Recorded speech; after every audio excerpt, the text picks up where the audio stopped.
Hi everyone, so it's just me today and I kind of wanted to film a video about different tips and tricks I used when I was in college to kind of help me through it.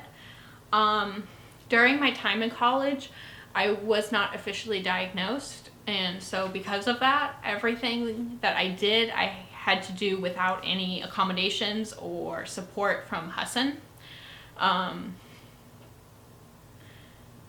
I tried to go through my college disability center to try and get some extra support and accommodations, but unfortunately, without any sort of formal diagnosis, I was unable to get any help despite repeated attempts. So because of that, I just kind of had to learn on my own different things that I could do to kind of get around that to still help myself. And everything that I did, I had to learn from so many different websites and other people online that I just kind of wanted to compile a list of everything that really helped me. So if anyone else is going through this where you think you might be on the spectrum, but you're still trying to go through the diagnosis process, which is understandable because it's incredibly expensive, it's very time consuming, all for someone to tell you who's not educated in it that you don't have it, which is hard. So hopefully this list helps someone out there that is going to college or will be next year or anything like that. So yeah, let's begin. So the first thing I kind of want to talk about is just choosing classes. For me, I made sure to choose classes that would really help with a set routine. So I tried to choose classes that are around the same time each day, or were within the same buildings, or yeah, basically anything like that.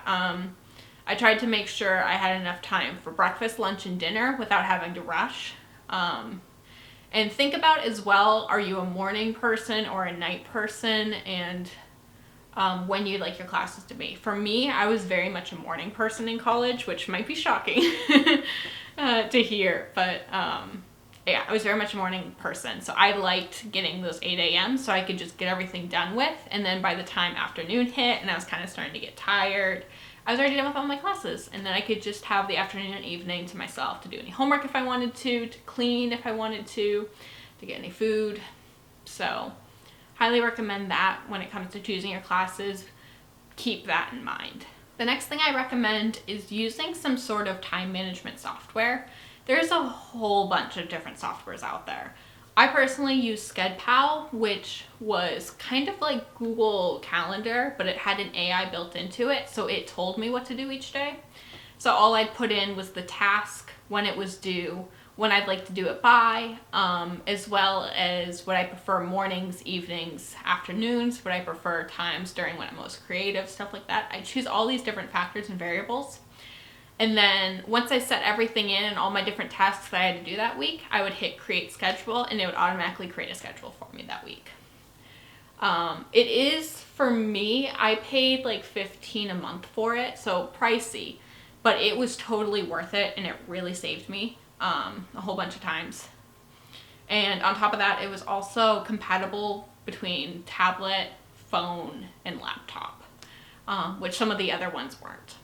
So that's why I chose that one. But there's a whole bunch out there. There's like Timo, I think, Tiimo, but a whole bunch of different stuff that you could use. And I highly recommend that. I started doing that my senior year because I just learned about it. And I really wish I started that like my freshman year, because it would have helped me, you know, remember homework assignments and get things done on time and all of that. So highly recommend going into that. I might even put in the description the Skedpal website. So the next thing I recommend for organization is having different colors associated with folders, and those folders are per subject. So I would have a folder and a notebook associated with each subject, and each subject was identified through a color. So I'd have a red folder and a red notebook to identify this subject. I'd have a green folder and a green notebook to identify that subject. So on top of labeling it, even if I wanted to, I didn't have to. I could just associate color with color with subject, and then using my Skedpal or whatever time management software you have, you can usually make certain classes different colors, and you could then even transfer that over. So when you look at your schedule and you see all the green things in your schedule, you know that's associated with a certain class. So I highly recommend that. The other thing you can do as well is you can even get different colored bracelets. I never used this one personally because I didn't really feel like it was going to be that beneficial, but it was something that I read and it might help someone out there, which is essentially getting a whole bunch of different colored bracelets. And again, those colors represent subjects. And when you have homework in that class, you will take that colored band and put that around your wrist as a reminder that you have a homework assignment in that class. And when you are finished with that homework assignment, you can take off that band and then move on to the next ones. So that might help someone out there. So when I was in college, something that was really hard for me sometimes was to break down homework assignments. So if it wasn't, if it was just filling out a sheet, that was fine for me. I could do that.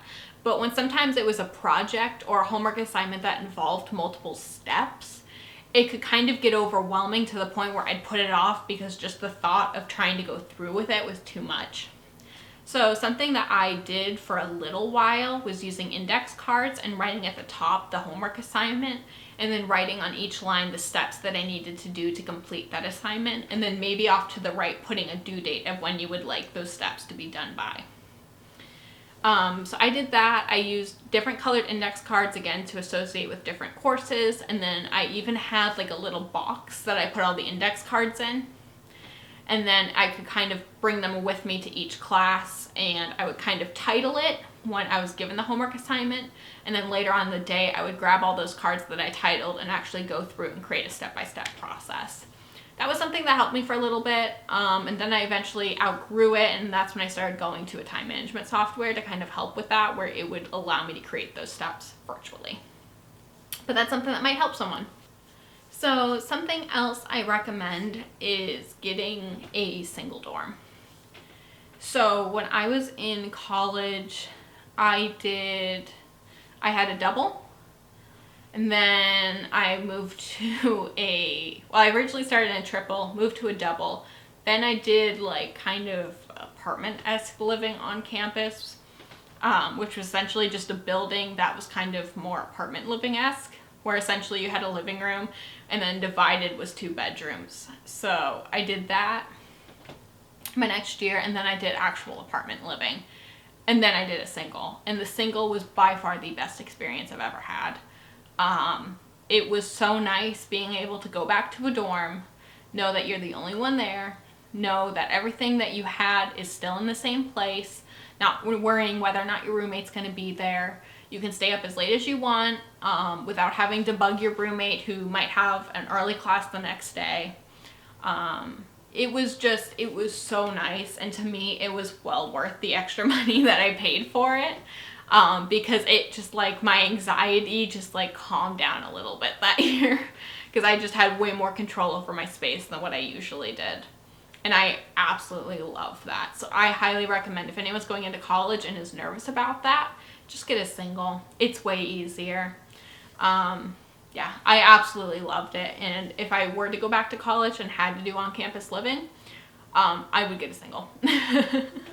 So the last thing that I recommend is to base your energy levels off of what you're doing that day. So for me, I knew when it got to the middle of the week, I was starting to get kind of burnt out.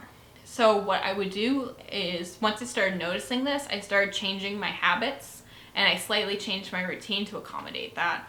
So I started doing my homework either in the beginning of the week or towards the end of the week. And then I would leave that Wednesday. I only had one class, at least my senior year, on a Wednesday. And I would just leave it towards that class, and that's it. I would do no homework. I wouldn't do anything else except eat, go to class, and maybe watch some TV. And I just used that day as kind of a refresher, get myself back up so I can finish the end of the week on a strong note. And just doing that little change in my routine really helped me for the rest of the week. because I knew, okay, if I just push through Monday and Tuesday, I could have a break Wednesday, and then I'll just push through Thursday, Friday, and I have a 2-day break. So that was very, very nice. So I highly recommend for anyone going to college, for the first few weeks, just test the waters and see what your energy levels are like. When are you starting to feel tired? When are you feeling awake? And kind of accommodate your schedule to that to see if maybe that'll fix anything. So that's what I have for this first parter. I have a whole lot more that I did in college. This was just kind of a little bit. I'll put the rest in a second video, but I didn't want to make it too long. So with that, I will say thank you for watching, and I will see you in the next video. Bye!